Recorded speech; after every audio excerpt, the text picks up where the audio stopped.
Today, we're going to be taking a look at some of the most intense and exhausting FNAF fan games ever made. From non-stop pressure to games that constantly test your focus and reaction time, these fan games can get unbelievably overwhelming. Some of these even feel like they were designed specifically to break players mentally, so let's get into them.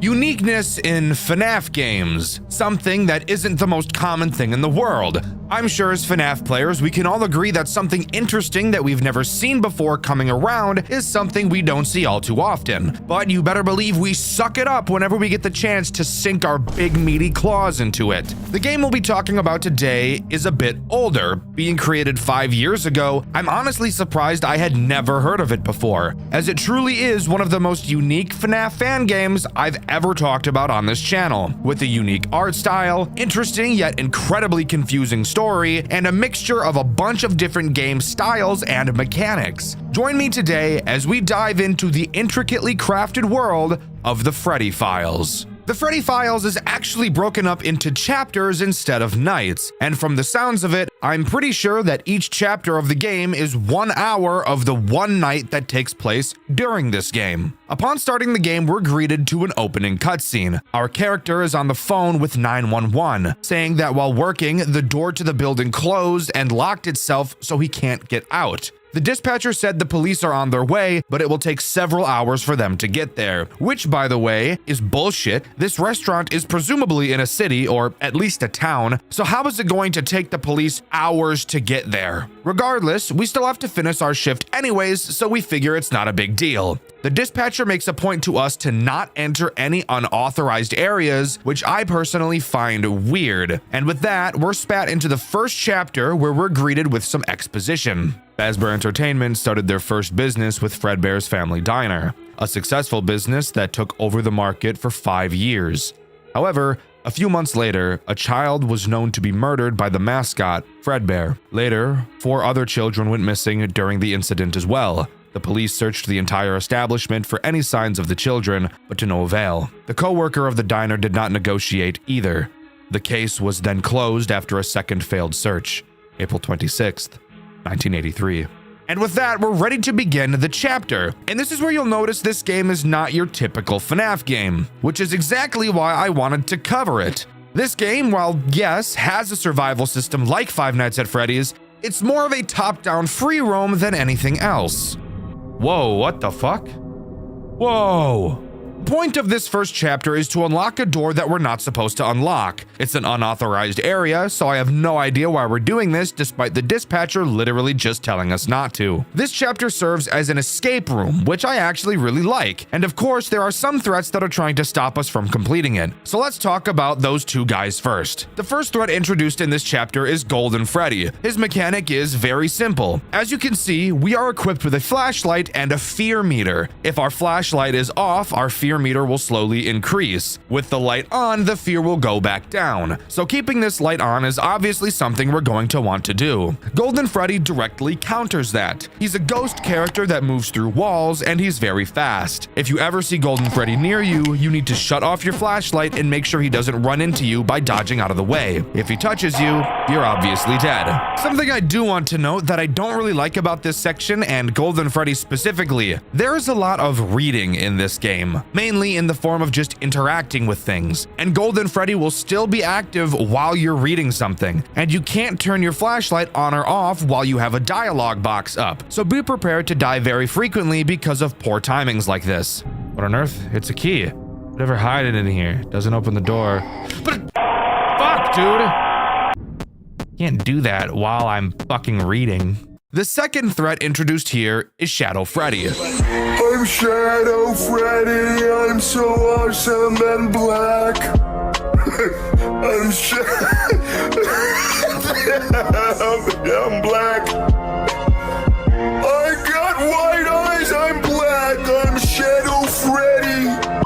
Shadow Freddy, while being awesome and black, is a much more stressful character to deal with as he's a lot more random. Occasionally, you will hear him growl. When you do, you'll notice that your fear will start increasing even if your flashlight is on. This signals to you that you need to go find him somewhere in the building that he'll teleport to at random. When you find him, all you need to do is hold your flashlight on him and he'll go away, wherein your fear will start to decrease again. Now, these two together, in all honesty, are not that difficult to deal with. So let's talk about what exactly we have to do to open that stuck door. To start, near the stage, you'll find a vent. Interacting with it will tell you that something is inside, but you can't reach it. Moving down to the kitchen, inside you'll find a safe that requires a code that we don't have. Just outside of the kitchen are some random planks and sticks for some reason. Using one of the sticks, we can go back over to the vent and fish out the item, which we find is a key. This key, unfortunately, doesn't unlock the door, but it does unlock something else. Moving down to the office, inside there is a locked box. Using the key we got from the vent, we can open it. Inside there are several animatronic heads, but more importantly, there's a remote. Using this remote, we can turn on the monitor in our office, which will then display the code to the safe. Now, obviously, I could ask several questions as to why things are happening the way they are.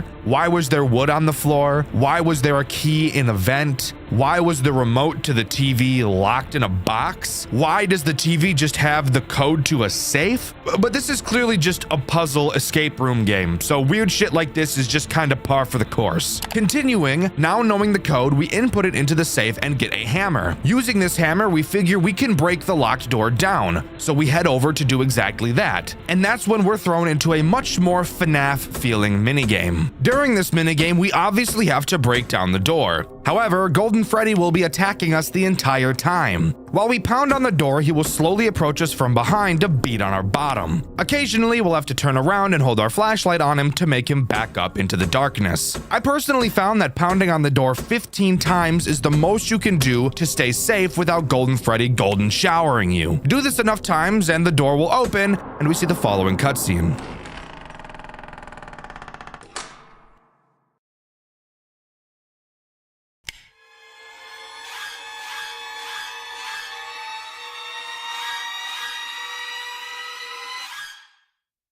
So yeah, we stumble upon the body of 3 of the dead children. Truly gruesome. However, I also have to ask why there quite literally is nothing inside of this massive room. Who knows? We reflect on what we saw and realize that 4 kids went missing, yet we only saw 3. Before we can think about it more, we hear the rest of the characters in the building activate. And knowing our lives are about to get a lot more difficult, we can move on to chapter 2.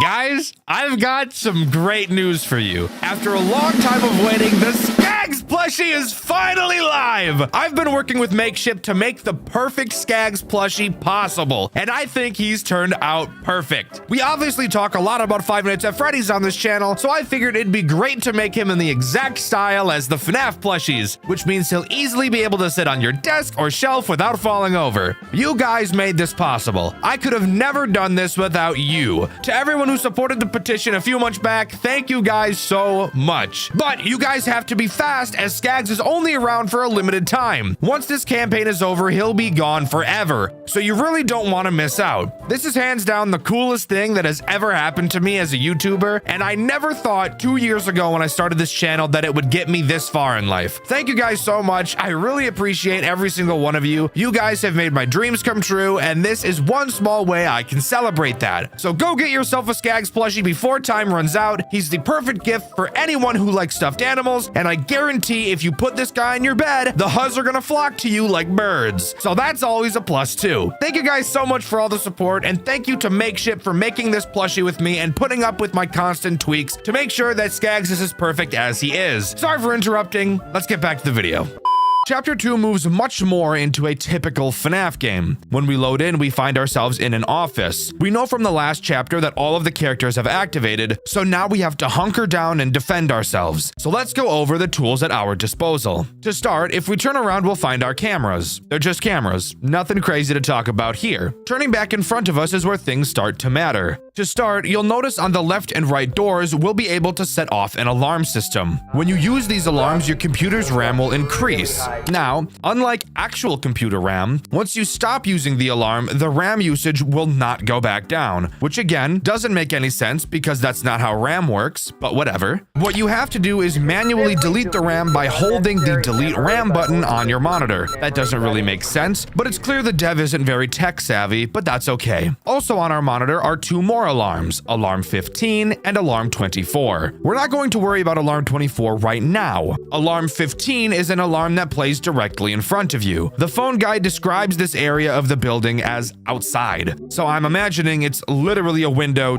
to outside of the building. You just can't tell because it's dark as fuck. Same with the other two alarms, it will also increase your RAM usage. Now let's talk about the threats this chapter introduces. Fun fact, there's 3 of them: Freddy, Bonnie, and Chica. I'm going to talk about Bonnie and Chica at the same time since they do the exact same thing. They will try to make it to either of your doors respectively. Bonnie attacks the left, Chica attacks the right. Once they enter your office, they will quite literally be directly in your fucking face, with their rank-ass breath searing your nose hairs. All you have to do is hold the alarm on whichever side they went to, and they will quickly leave. But there is one other path they both can take as well, and that's to the window in front of you. When they're out there, play Alarm 15 and they will return right to outside of your door, where they will then soon enter your office, giving you little time to delete RAM between those moments. Freddy is the final threat introduced in this chapter, and he works much the same as Bonnie and Chica, with one major change that honestly makes him easier than the other two we've talked about already.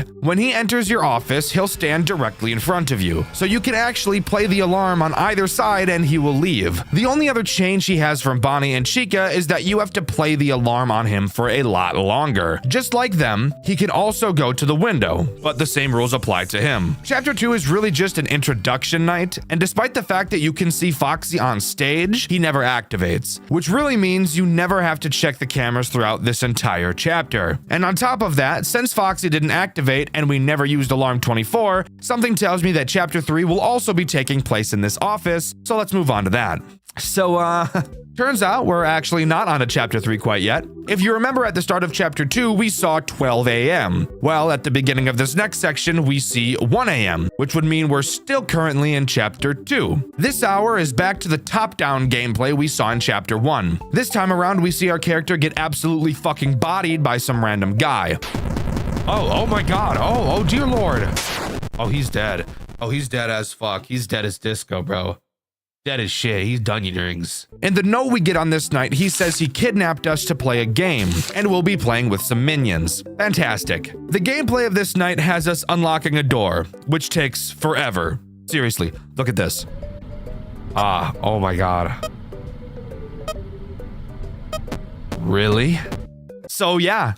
That's a lot of fun. While this is happening, we'll have to constantly be checking the doors to our left and our right. Going up to them, we can listen for growling. If we hear growling, all we have to do is run to the closet in the middle of the office and hide until they go away. However, if we stay in the closet for too long, we'll be killed by another character. Why am I getting raped from all angles today, huh? After we fully unlock the door, I fully expected this section to come to an end, but no. Not quite. Instead, we get thrown into a fucking Shadow Freddy boss fight. What the fuck? Whoa. What the fuck? Boss. And unironically, this boss fight is better than the only boss fight in Heartbound. But let's be honest, that's not very hard to beat. You'll have to dodge these little colored things, not really sure what the hell they're supposed to be, and then he'll start throwing pizzas at you, which are super not fun to dodge. These stupid pizzas were actually the only thing I took damage to in my playthrough, which you can see over on my second channel, Dxtr Black. And finally, he drops these things.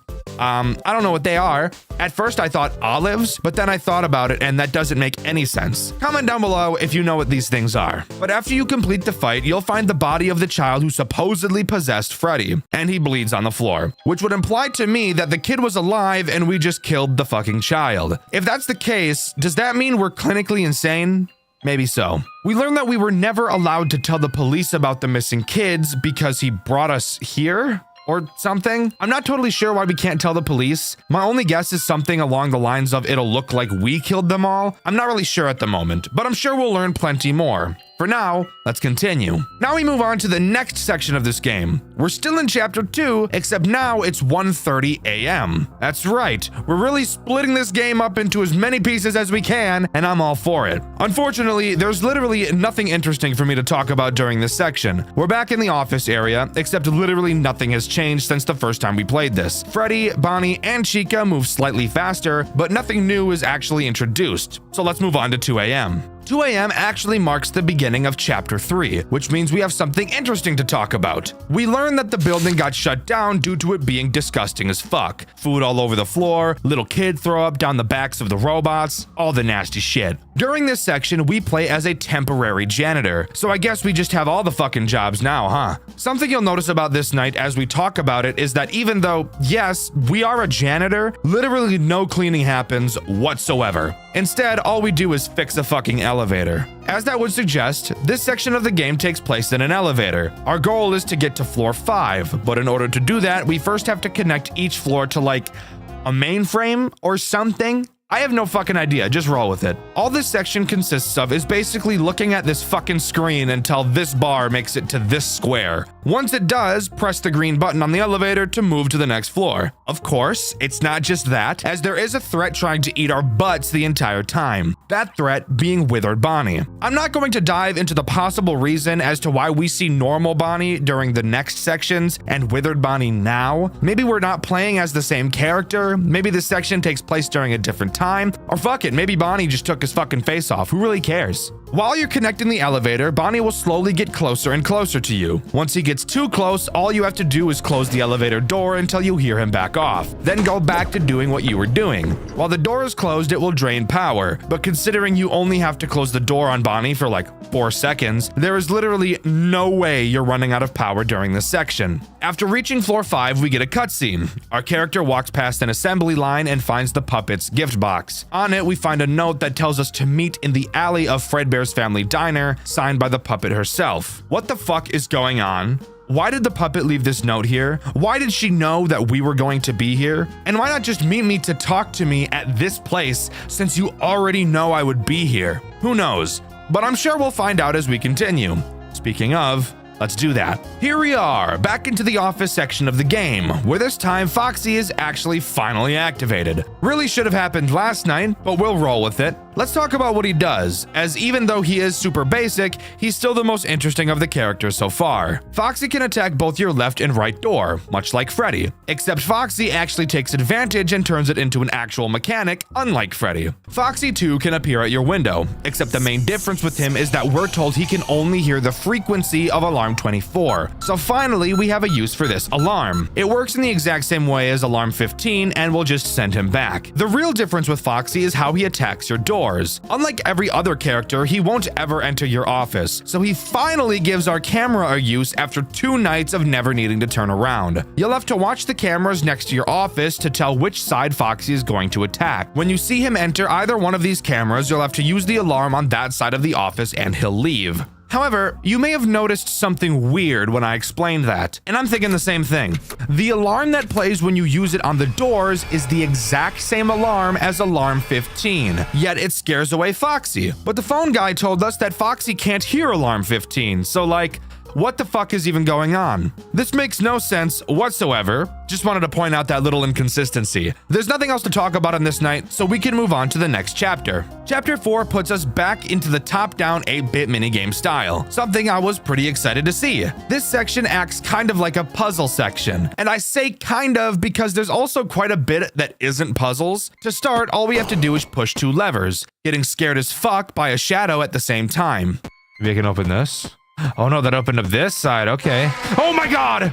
What the fuck was that? Then we have to press 2 buttons to open a gate. But I'm not kidding you, this is quite possibly one of the tightest timings I've ever seen in my life. Pressing these 2 buttons on the timer you have to press them in is borderline frame perfect. Really made my penis hurt trying to pull this off. However, after doing so, it opens another gate with some levers to pull a certain number of times to open another gate. To figure out the code, we have to do some basic mental math. But for someone like me who sucks ass at mental math, this part took me much longer to beat than it should have, which you can see over on my second channel, Dxtr Black. Afterwards, we continue and have to do another even more bullshit double button press timing. This one is absolutely brutal, I can't even lie to you.